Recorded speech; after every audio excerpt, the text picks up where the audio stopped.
আসসালামু আলাইকুম। আমন্ত্রণ বাংলা ভিশন সংবাদের সাথে আছি সিরাজুল মনিরা। শুরুতে জানিয়ে দিব পায়োনিয়ার ইন্স্যুরেন্স সংবাদ শিরোনাম। বিশ্বব্যাপী জঙ্গিবাদের মদতদাতা ও প্রশিক্ষকদের চিহ্নিত করার আহ্বান প্রধানমন্ত্রী শেখ হাসিনার। জাতিসংঘে বাংলায় ভাষণ। হজ করে দেশে ফিরেছেন খালেদা জিয়া। বিমানবন্দরে স্বাগত জানাতে যাওয়া নেতাকর্মীদের হয়রানির অভিযোগ বিএনপির।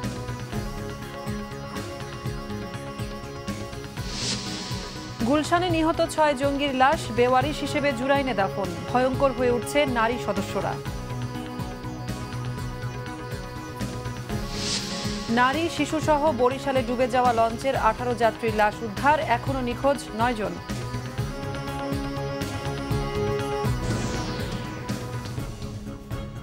দেখছিলেন পায়োনিয়ার ইন্স্যুরেন্স শিরোনাম।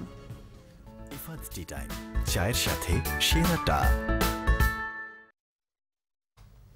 জানাবো বিস্তারিত সংবাদ।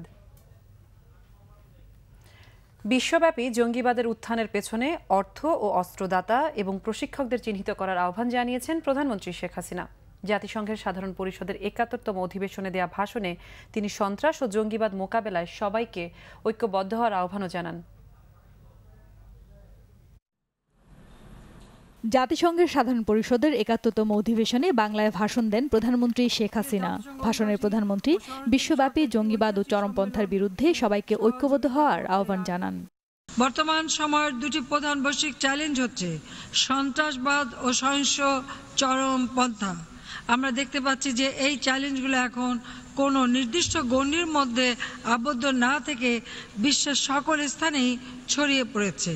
এদের পরামর্শদাতা, মূল পরিকল্পনাকারী, মদতদাতা, পৃষ্ঠপোষক, অর্থ ও অস্ত্র সরবরাহকারী এবং প্রশিক্ষকদের খুঁজে বের করতে হবে।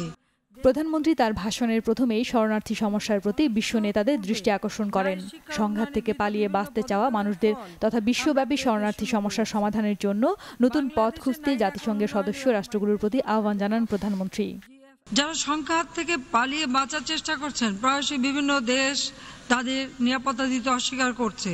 কখনো কখনো অত্যন্ত জরুরি মানবিক চাহিদা অগ্রাহ্য করা হচ্ছে। অভিবাসী শরণার্থীদের স্বদেশ ও গন্তব্য উভয় স্থানের জন্যই সম্ভাবনাময় পরিবর্তনের নিয়ামক হিসেবে বিবেচনা করতে হবে।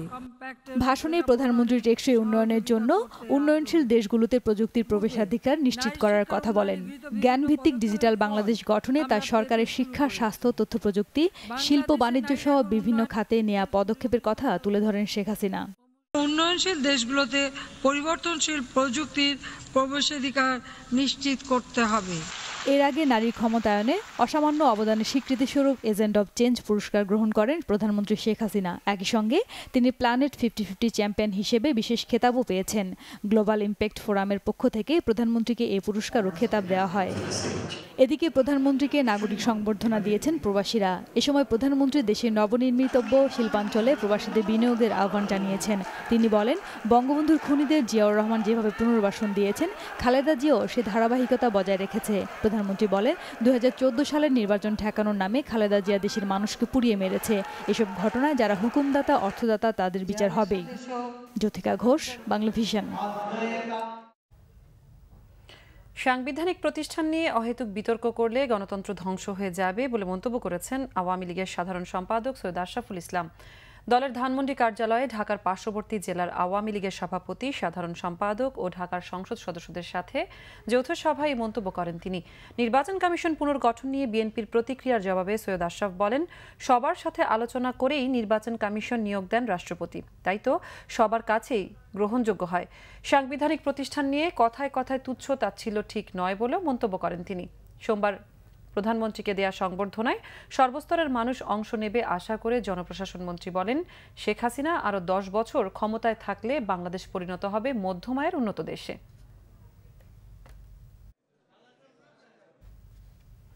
পবিত্র হজ পালন শেষে দেশে ফিরেছেন বিএনপি চেয়ারপারসন বেগম খালেদা জিয়া। তাকে স্বাগত জানাতে জড়ো হওয়া নেতাকর্মীদের হয়রানির অভিযোগ করেন বিএনপির স্থায়ী কমিটির সদস্য মির্জা আব্বাস। তিনি অভিযোগ করেন, আওয়ামী লীগই দেশের সব সাংবিধানিক প্রতিষ্ঠান ধ্বংস করেছে। বিএনপি চেয়ারপারসনকে স্বাগত জানাতে দুপুরের পর থেকেই বিপুল সংখ্যক নেতাকর্মী বিমানবন্দর এলাকায় আসতে থাকেন। কেন্দ্রীয় নেতাদের বিমানবন্দরের ভেতরে যাওয়ার অনুমতি মিললেও দলের বিপুল সংখ্যক নেতাকর্মীদের অবস্থান হয় মূল সড়কেই। নেতাকর্মীদের হয়রানির অভিযোগ করেন মির্জা আব্বাস। কথা বলেন নির্বাচনকালীন সরকার ও নির্বাচন কমিশন গঠন নিয়ে। এই সরকার যতই গণতান্ত্রিক কথা বলুক, কিন্তু আচরণটা অগণতান্ত্রিক একেবারেই, অনেকটা অমানবিক। কারসিটা এই সরকারকে বোধহয় একটু শেখা দরকার, এখনও শিখে নেই। সাংবিধানিক যে প্রতিষ্ঠানগুলো আছে, কনস্টিটিউশনের যে আমাদের ইনস্টিটিউশনগুলো রয়ে গেছে, যে ইনস্টিটিউশনগুলো যেগুলোকে এই সরকারই তো বিতর্কিত করেছে, এবং তারা বিতর্কিত করছে বলেই তো কথা উঠছে। আমরা বরং অনুরোধ জানাবো এই প্রতিষ্ঠানগুলোকে নিষ্কলুষ রাখুন এবং দয়া করে বিতর্কিত করবেন না। এমিরেটস এয়ারের একটি ফ্লাইটে বিকাল 5টার দিকে হযরত শাহজালাল আন্তর্জাতিক বিমানবন্দরে পৌঁছান বিএনপি চেয়ারপারসন বেগম খালেদা জিয়া। বিমানবন্দর থেকে বের হতে সড়কের এক পাশে অবস্থান নিয়ে তাকে স্বাগত জানান নেতাকর্মীরা। সৌদি বাদশার আমন্ত্রণে রাজকীয় অতিথি হিসেবে গত 7 সেপ্টেম্বর হজ পালনের উদ্দেশ্যে সৌদি আরবে যান বিএনপি চেয়ারপারসন বেগম খালেদা জিয়া। হজের আনুষ্ঠানিকতায় যোগ দেন তার পুত্র ও বিএনপির senior vice chairman Tarique Rahman সহ তার পরিবারের অন্য সদস্যরাও। সিকান্দার রেমান, বাংলা ভিশন, ঢাকা। ঢাকার সাবেক মেয়র সাদেক হোসেন খোকার বাড়ি বাজেয়াপ্ত করা সরকারের রাজনৈতিক প্রতিহিংসা ও বিচার বিভাগের উপর নগ্ন হস্তক্ষেপ অভিযোগ করেছেন বিএনপির ভাইস চেয়ারম্যান শামসুজ্জামান দুদু। দলের নয়াপল্টন কেন্দ্রীয় কার্যালয়ে এক সংবাদ সম্মেলনে তিনি এই অভিযোগ করেন। সাদেক হোসেন খোকার অনুপস্থিতিতে একতরফা রায় দেয়া হয়েছে বলেও উল্লেখ করেন তিনি। বিএনপি মহাসচিব মির্জা ফখরুল ইসলাম আলমগীর সহ সিনিয়র নেতাদের বিরুদ্ধে মিথ্যা অভিযোগে মামলা দেয়া ও অভিযোগ গঠনকে রাজনৈতিক দুরভিসন্ধি বলেও মন্তব্য করেন দুদু। বিএনপির এই নেতা বলেন, দেশ পরিচালনায় সীমাহীন ব্যর্থতা ঢাকতে অবৈধ সরকার বিরোধী মত দমনে নানা কূটকৌশল চালাচ্ছে। রাজনৈতিক দলগুলোর সাথে আলোচনায় বসে সবার কাছে গ্রহণযোগ্য নির্বাচনের উদ্যোগ নিতে সরকারের প্রতি আহ্বান জানান বিএনপির এই ভাইস চেয়ারম্যান।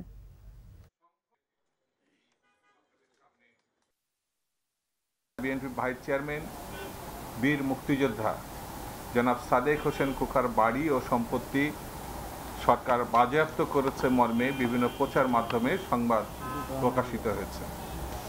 দেশবাসী সহ আমরা লক্ষ্য করছি বিচার বিভাগকে কিভাবে প্রভাবিত করছে সরকার। তিনি এই বিচার ব্যবস্থায় সহযোগিতা করতে চেয়েছিলেন, কিছুদিন সময় চেয়েছিলেন, কিন্তু সেই সময় তাকে দেওয়া হয়নি। তিনি শুধু একজন বীর মুক্তিযোদ্ধা নন, তিনি ঢাকার সাবেক মেয়র, সাবেক মন্ত্রী, গণতান্ত্রিক আন্দোলনের একজন অন্যতম পুরোধা। তাকে সময় না দেওয়াটা আমার কাছে মনে হচ্ছে এটা উদ্দেশ্য প্রণোদিত এবং হীন স্বার্থ চরিতার্থ করে। গুলশান হামলায় নিহত 6 জঙ্গির লাশ দাফন করা হয়েছে রাজধানীর জুরাইন কবরস্থানে। আন্তঃবাহিনী জনসংযোগ পরিদপ্তর ISPR এর পরিচালক রাশিদুল হাসান জানান, বেলা 12টায় আঞ্জুমান মফিদুল ইসলামের প্রতিনিধিদের উপস্থিতিতে CMH থেকে লাশগুলো পুলিশের কাছে হস্তান্তর করা হয়। এরপর বিভিন্ন সূত্র থেকে নিশ্চিত হওয়া যায় যে দুপুরে লাশগুলো জুরাইন কবরস্থানে দাফন করা হয়েছে। গত 1 জুলাই ঢাকার আর্টিসান রেস্টুরেন্টে সন্ত্রাসী হামলা চালিয়ে 17 বিদেশি সহ 20 জনকে হত্যা করে জঙ্গিরা। এরপর আইনশৃঙ্খলা বাহিনীর উদ্ধার অভিযানে নিহত হয় 6 জঙ্গি। নিহত জঙ্গিদের পরিবারের সদস্যরা লাশ চিহ্নিত করলেও তা গ্রহণ করতে পুলিশের কাছে কোনো আবেদন জানায়নি। নারী জঙ্গিরা সহজেই আইনশৃঙ্খলা বাহিনীর নজর এড়িয়ে যায়। সন্দেহের বাইরে থাকায় তথ্য আদান প্রদান বা অস্ত্র বহনের কাজে তাদের ব্যবহার করা হচ্ছে। এখনই নিয়ন্ত্রণ করা না গেলে ভবিষ্যতে নারী জঙ্গিরা আক্রমণাত্মক হতে পারে বলে মনে করেন কাউন্টার টেররিজম ইউনিটের কর্মকর্তারা। আর সমাজবিজ্ঞানীরা বলছেন, খণ্ডিত ধর্মীয় শিক্ষা আর মানসিকভাবে বিপর্যস্ত নারীরাই জঙ্গিদের সাথে জড়িয়ে পড়ছে। সাম্প্রতিক সময়ে সারা দেশে জঙ্গিবাদ মাথাচাড়া দিয়ে উঠেছে। আর জঙ্গি শুনলেই চোখের সামনে ভেসে ওঠে পুরুষের চেহারা। সেই ধারণাকে ভ্রান্ত করে দিয়েছে আইনশৃঙ্খলা বাহিনীর কয়েকটি অভিযান। বিভিন্ন অভিযানে ধরা পড়ছে নারী জঙ্গিরা। পুরুষ জঙ্গি নিহত বা পালিয়ে যাওয়ার কারণে সংগঠনের কার্যক্রম সচল রাখতে নারী ও শিশুদের এই দলে ভেড়ানো হচ্ছে। তথ্য বলছে, পুরুষ জঙ্গিরাই মূলত নিজের স্ত্রী, বোন কিংবা শালিকাকে উদ্বুদ্ধ করে জঙ্গিবাদের সাথে যুক্ত হতে। বর্তমানে বিভিন্ন দাওয়াতি কার্যক্রম, সদস্য সংগ্রহ এবং হামলা পরিকল্পনার কাজে অংশ নিচ্ছে নারী জঙ্গিরা। এছাড়াও বিভিন্ন এলাকায় বাড়ি ভাড়া নিতেও ব্যবহার করা হয় নারীদের।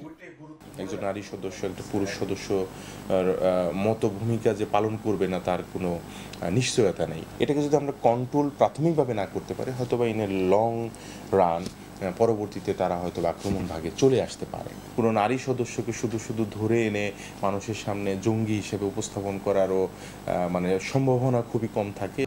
দরিদ্র পরিবার ছাড়াও অনেক শিক্ষিত ও সচ্ছল পরিবারের নারীরা জঙ্গিবাদের সাথে যুক্ত হচ্ছে। বিশ্লেষকদের মতে ধর্মের অপব্যাখ্যা আর হতাশা থেকেই নারীরা এই কাজে যুক্ত হচ্ছে। আজকে এই নারী জঙ্গিবাদী বলি আর জঙ্গিবাদী বলি, অনেক দিন ধরে এটা প্রসেসটা চলছিল বা একটা সমাজের ভেতরে কোনো ধরনের ডিসফাংশন চলছিল, যেটারই একটা প্রকাশ হিসেবে আজকে আমরা জঙ্গিবাদটাকে দেখতে পাচ্ছি। এবং সেখানে মহিলারা চলে আসছে। ধর্ম কিন্তু মানবতার কথা বলে, ধর্ম কিন্তু একটা মানুষকে শান্তির কথা বলে, সেগুলো কিন্তু হারিয়ে যাচ্ছে। দীপন দেওয়ান, বাংলা ভিশন, ঢাকা। হদিস নেই চট্টগ্রাম আন্তর্জাতিক ইসলামিক বিশ্ববিদ্যালয় IIUCর 170 শিক্ষার্থীর। কোনো প্রকার যোগাযোগ করতে না পেরে পুলিশের হাতে তালিকা দেওয়ার পাশাপাশি তাদের ভর্তি বাতিলের চিন্তা করছে বিশ্ববিদ্যালয় কর্তৃপক্ষ। অন্যদিকে এসব শিক্ষার্থীর বিষয়ে খোঁজ খবর নেওয়া হচ্ছে বলে জানিয়েছে পুলিশ। গুলশান ও শোলাকিয়া হামলার পর দেশের সব শিক্ষা প্রতিষ্ঠানে দীর্ঘদিন অনুপস্থিত শিক্ষার্থীদের তালিকা দিতে নির্দেশ দেয় মন্ত্রণালয়। এই নির্দেশের পর চট্টগ্রাম আন্তর্জাতিক ইসলামিক বিশ্ববিদ্যালয় IIUC কর্তৃপক্ষ 176 শিক্ষার্থীর তালিকা তৈরি করে জমা দেয় পুলিশের কাছে। তবে এরই মধ্যে তালিকায় নাম থাকা 6 শিক্ষার্থী ফিরে আসলেও বাকিদের কোনো খোঁজ পাওয়া যায়নি। এই অবস্থায় অনুপস্থিত শিক্ষার্থীদের নিয়ে বিপাকে বিশ্ববিদ্যালয় প্রশাসন। তাই এসব শিক্ষার্থীর ভর্তি বাতিলের বিষয়ে ভাবছেন তারা। মেয়েদের মধ্যে কারো বিয়ে হয়ে গেছে বা কেউ কোনো একটা ভালো সুযোগ পেয়েছে, বিদেশে উচ্চ শিক্ষার্থে চলে গেছে, তারপরে আরও কেউ হয়তো অসুস্থ হয়ে পড়েছে, আর কারো হয়তো আর্থিক সঙ্গতি না থাকার কারণে অনেক ছাত্রছাত্রী ড্রপ দিয়েছে। তো এই কারণেই মনে করেন হয়তো আমরা অনেক সময়ের মধ্যে তাদের সাথে যোগাযোগ করে হয়তো রেসপন্স পাই নাই।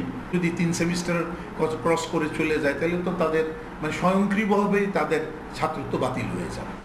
তবে বিশ্ববিদ্যালয় প্রশাসনের পক্ষ থেকে 176 জনের খোঁজ না পাওয়ার কথা বলা হলেও পুলিশ বলছে তারা পেয়েছেন 71 শিক্ষার্থীর তালিকা। কিছু ছেলে আছে যে আপনার ভার্সিটিতে পড়ালেখা করছে, তারা হয়তো অন্য কোনো ইউনিভার্সিটিতে আবার চলে গেছে, আবার হয়তো বা ওখানে যে আপনার যে একটা এক্সপেন্ডিচারের ব্যাপার আছে ওইসব কন্টিনিউ করতে পারতেছে না, এরকম আর কি। আর বাকি যে 56 জন এরা হলো আপনার আদার দেন চিটাগাং ডিস্ট্রিক্ট। প্রত্যেকটা থানায় আমাদের চিঠি লেখা হয়েছে এবং তাদের ব্যাপারেও আমরা কার্যক্রম গ্রহণ করছি এবং তাদের ব্যাপারে সব তথ্য কালেকশন করা হচ্ছে। অনুপস্থিতদের মধ্যে কারো কারো জঙ্গি কর্মকাণ্ডে জড়ানোর শঙ্কা বিশ্ববিদ্যালয় প্রশাসন ও সাধারণ শিক্ষার্থীদের। শাহেদা পিয়া, বাংলা ভিশন, চট্টগ্রাম। বরিশালের বানারীপাড়ায় সন্ধ্যা নদীতে ডুবে যাওয়া লঞ্চ ML ঐশীকে উদ্ধার করা হয়েছে। এ পর্যন্ত নারী ও শিশুসহ 18টি লাশ উদ্ধার করা হয়েছে। তবে প্রশাসনের হিসাব মতে এখনও নিখোঁজ 9 জন। তবে এই অবস্থাতেই উদ্ধার কাজের সমাপ্তি ঘোষণা করায় ক্ষুব্ধ স্থানীয়রা। এদিকে ঘটনার তদন্তে 9 সদস্যের কমিটি গঠন করা হয়েছে। বরিশালের বানারীপাড়ায় সন্ধ্যা নদীতে বুধবার ডুবে যাওয়া লঞ্চ ML ঐশী উদ্ধারে এবং নিখোঁজদের সন্ধানে বৃহস্পতিবার ভোরে আবারও তল্লাশি চালায় ফায়ার সার্ভিস এবং উদ্ধারকারী জাহাজ নির্ভীক। এ সময় 4 জন শিশুর লাশ উদ্ধার করা হয়।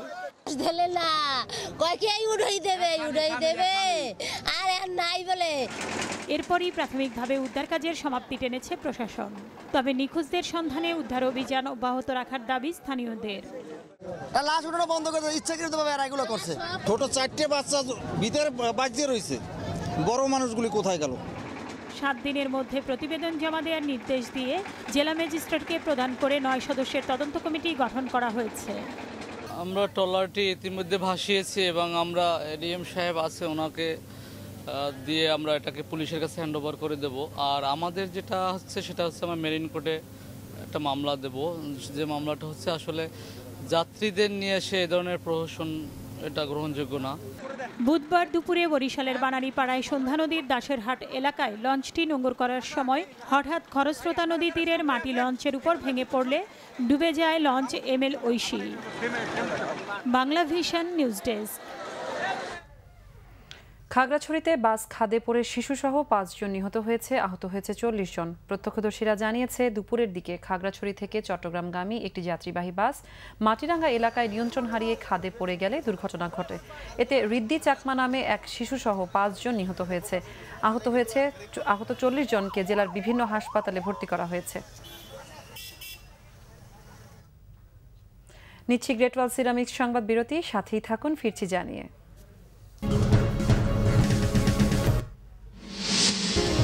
বিভিন্ন ফেরিঘাটে চাঁদাবাজিতে সরকারের নিজস্ব লোক জড়িত, বললেন স্বরাষ্ট্রমন্ত্রী, শুধরানোর সতর্কতা।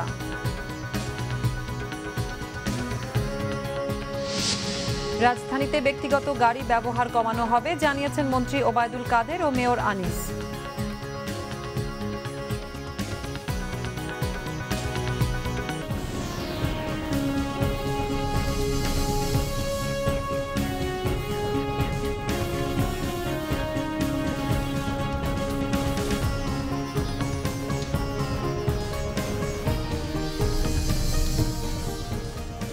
স্বাগত আরেকবার বাংলা ভিশন সংবাদে।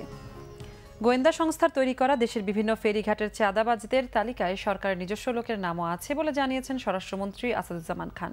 এ বিষয়ে এখনই কোনো আইনি ব্যবস্থা না নিয়ে তাদেরকে শোধরানোর জন্য সতর্ক করা হবে বলে জানান তিনি। সচিবালয়ে আইন শৃঙ্খলা বিষয়ক এক বৈঠকে সিদ্ধান্ত নেওয়া হয়েছে বলে জানান স্বরাষ্ট্রমন্ত্রী। তবে গোয়েন্দা সংস্থার চিহ্নিত করা ফেরিঘাটের চাঁদাবাজদের নাম প্রকাশও করা হবে না। চাঁদাবাজদের বিরুদ্ধে এখনই কোনো ব্যবস্থা নেওয়া হচ্ছে না, সে বিষয়ে স্পষ্ট কিছু না জানাননি মন্ত্রী। এদিকে নূর চৌধুরীকে কানাডা থেকে বহিষ্কারের বিষয়ে আদালতের রায় বিষয়ক একটি অসমর্থিত খবর সম্পর্কে মন্তব্য করতে গিয়ে স্বরাষ্ট্রমন্ত্রী বলেন, এটি একটি খুশির সংবাদ। নূর চৌধুরীকে ফিরিয়ে আনতে সরকার চেষ্টা চালিয়ে যাচ্ছে।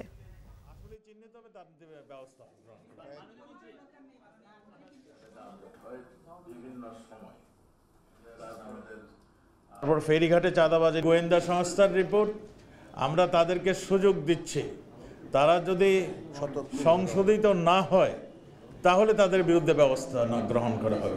এখন পর্যন্ত যা করেছেন, আগামীতে যদি কালকেই এরা শুরু করেন আমরা ব্যবস্থা নেব। আর তাদেরকে ছাড় দেওয়া হচ্ছে না। আমরা স্পষ্ট করে বলে দিয়েছি যে তারা যদি আমাদের অনেকের নাম এখানে আসছে।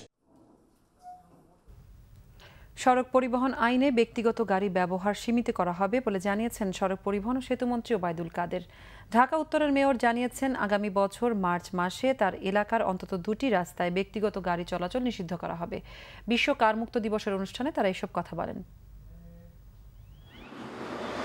3 লাখ গাড়ি চলাচলের অনুমোদন থাকলেও রাজধানীতে চলছে প্রায় 11 থেকে 12 লাখ, যার মধ্যে ব্যক্তিগত গাড়ির সংখ্যাই বেশি। এতে একদিকে বাড়ছে যানজট, অন্যদিকে অতিরিক্ত কার্বন নিঃসরণের ফলে বাড়ছে স্বাস্থ্য ঝুঁকিও। এই বাস্তবতায় অন্যান্য দেশের শহরের মতো ঢাকাতেও পালন হচ্ছে বিশ্ব কারমুক্ত দিবস। সংসদ ভবনের দক্ষিণ প্লাজার একটি সড়কে যান চলাচল সাময়িকভাবে বন্ধ করে বোঝানোর চেষ্টা করা হয় কিছু রাস্তায় যদি গাড়ি না চলে তাতে কি কি সুবিধা মিলবে। এখানে শিশুদের খেলাধুলা, বাইসাইকেলের জন্য আলাদা লেন, হাঁটা চলার অভ্যাসও গড়ে উঠতে পারে নগরবাসীর। তবে অধিক জনসংখ্যার এই ঢাকায় রাস্তাকে ব্যক্তিগত গাড়িমুক্ত করা কঠিন বলে মনে করেন ঢাকা উত্তর সিটির মেয়র আনিসুল হক। দুটো জায়গায়, একটি আমার এই অঞ্চলে মিরপুর মোহাম্মদপুরে আর একটি গুলশান বনানীতে, আগামী বছর মার্চ থেকে যত ছোট হোক একটি গাড়ি চলার রাস্তাকে আমরা গাড়িবিহীন করবই। অনুষ্ঠানে সড়ক পরিবহন ও সেতুমন্ত্রী বলেন, গণপরিবহন বাড়ানোর মাধ্যমে ব্যক্তিগত গাড়ি কমানো সম্ভব এবং এ বিষয়ে কাজ করছে সরকার। সড়ক পরিবহনে আইনে ব্যক্তিগত পরিবার প্রতি গাড়ি ব্যবহারের ব্যাপারে নিয়ন্ত্রণ আমরা আরোপ করব। প্রয়োজনে গাড়ির ব্যবহার সীমাবদ্ধ করতে হবে। অবশ্য যারা বিশ্ব কারমুক্ত গাড়ির অনুষ্ঠানে এসেছিলেন তাদের অনেকেই এসেছিলেন ব্যক্তিগত গাড়িতে করে। আরিফুল হক, বাংলা ভিশন, ঢাকা। মৃত ঘোষণার প্রায় 6 ঘন্টা পর এক নবজাতক জেগে উঠেছে।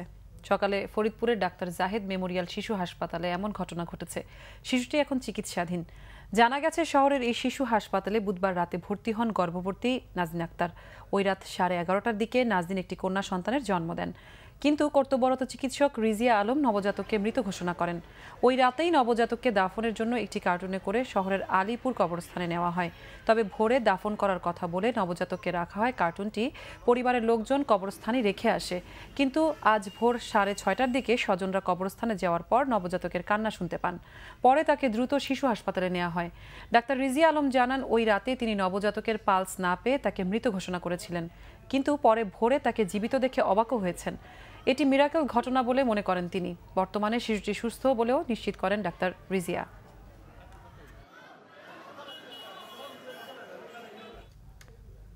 আবারও নিচ্ছি গ্রেট ওয়াল সিরামিক্স সংবাদ বিরতি। সাথেই থাকুন, ফিরে এসে থাকছে। সীমান্তে পাকিস্তানের যুদ্ধবিমানের মহড়া এগুচ্ছে ভারতীয় বাহিনীও। জাতিসংঘে নওয়াজের ভাষণে উত্তেজনায় নতুন মাত্রা।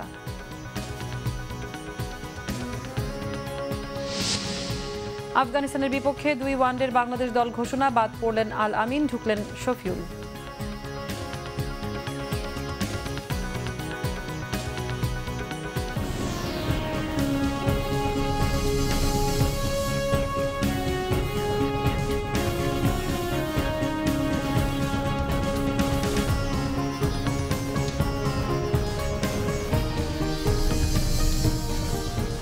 আবারও স্বাগত বাংলা ভিশন সংবাদে। আমিন জুয়েলার্স আন্তর্জাতিক সংবাদ। এবার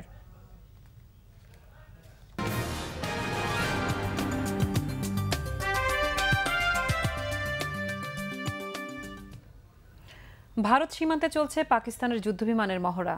ভারতীয় সেনাদের অবস্থানও সীমান্তের নিয়ন্ত্রণ রেখার খুব কাছাকাছি। এরই মধ্যে জাতিসংঘের ভাষণে কাশ্মীর সংকট সমাধান ছাড়া ইসলামাবাদ দিল্লি সমঝোতা নাকচ করে দিয়েছেন পাক প্রধানমন্ত্রী নওয়াজ শরীফ। তার ভাষণের প্রতিক্রিয়ায় ভারতে উত্তেজনা আরও বেড়েছে। বিস্তারিত ডেস্ক রিপোর্টে। কাশ্মীর ইস্যুতে দীর্ঘদিনের চাপা ক্ষোভ প্রকাশের মোক্ষম সুযোগ নিলেন পাকিস্তানের প্রধানমন্ত্রী নওয়াজ শরীফ।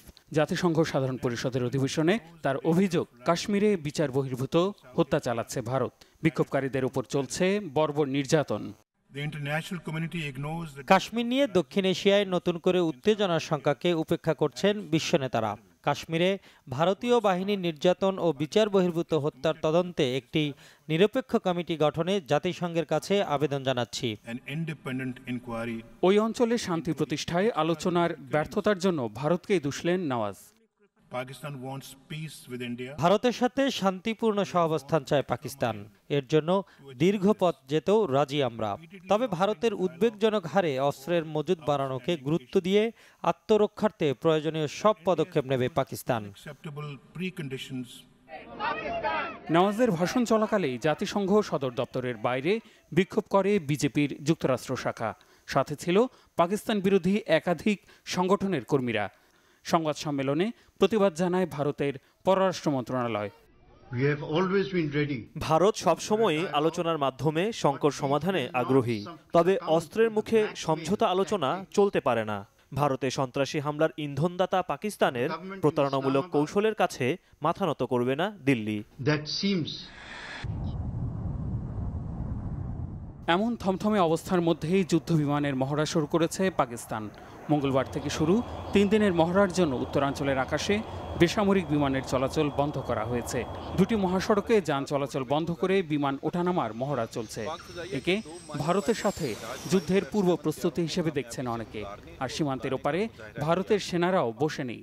নিয়ন্ত্রণ রেখার 1000 কিলোমিটার দূরে অবস্থানের কথা থাকলেও তারা আরও এগিয়ে এখন সীমান্তের 250 কিলোমিটারের মধ্যে। Mehra Hussain Khan, Bangla vision, news desk. এই ছিল এখনকার মতো। পরের সংবাদ রাত 10:30টায়। এর আগে 9টায় রয়েছে নিউজ টপ 10। দেখার আমন্ত্রণ রইল। এছাড়া দেশ বিদেশের সবশেষ সংবাদ সবার আগে জানতে গ্রামীণ ফোন, বাংলা লিংক ও এয়ারটেল থেকে ডায়াল করুন 1616 এই নম্বরে। এতক্ষণ সঙ্গে থাকায় ধন্যবাদ সবাইকে।